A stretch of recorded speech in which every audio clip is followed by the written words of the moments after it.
പ്രൈസലോൺ. ദൈവത്തിൻ്റെ അതിവിശുദ്ധമായ നാമം ഇന്ന് പകൽക്കാലം വാഴ്ത്തപ്പെടുമാറാകട്ടെ. ഇരമ്യാ പ്രവാചകന്റെ പുസ്തകം 31-ാം അധ്യായത്തിന്റെ 3-ാം വാക്യത്തിൽ ഇപ്രകാരം പറയും: ദൂരത്ത് നിന്ന് എനിക്ക് പ്രത്യക്ഷമായി അരുളി ചെയ്യുന്നത്, ഞാൻ നിന്നെ നിത്യസ്നേഹം കൊണ്ട് സ്നേഹിച്ചിരിക്കുന്നു. ഹല്ലേലൂയ. അതുകൊണ്ട് ഞാൻ നിനക്ക് ദയ ദീർഘമാക്കി തന്നിരിക്കുന്നു എന്ന്. ഹല്ലേലൂയ. കർത്താവ് പറയാം, നമ്മളെ നിത്യസ്നേഹം കൊണ്ടാണ് കർത്താവ് സ്നേഹിച്ച്. അതെത്ര സത്യമാണ്. ഹല്ലേലൂയ. ഒന്ന് ചിന്തിച്ചേ ദൈവജനമേ. ഹല്ലേലൂയ. എന്നെ കേൾക്കുന്നവരൊന്ന് ചിന്തിച്ചേ. ക്രൂശിലെ സ്നേഹത്തിന് നമുക്ക് പകരം വെക്കാൻ എന്താ ഉള്ളത്? യേശുവിൻ്റെ സ്നേഹത്തിന് പകരമായി നമുക്ക് കൊടുക്കാൻ എന്താ ഉള്ളത്? അവസാന തുള്ളി രക്തം വരെയും ആ കാൽവരി ക്രൂശിൽ നമുക്ക് വേണ്ടി ഊറ്റി തന്ന ആ ദൈവത്തെ നമുക്ക് സ്നേഹിക്കാൻ കഴിയുന്നുണ്ടോ?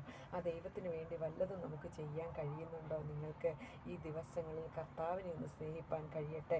അതിനു വേണ്ടി നിങ്ങൾക്ക് വേണ്ടി കർത്താവിനോട് പ്രാർത്ഥിക്കുന്നു. നിങ്ങൾക്ക് ആ ദൈവസ്നേഹം നിങ്ങളുടെ ഹൃദയങ്ങളിൽ നിറയട്ടെ, നിങ്ങളുടെ ഭവനങ്ങളിൽ നിറയട്ടെ, നിങ്ങളുടെ തലമുറകളിൽ നിറയട്ടെ. നിങ്ങൾ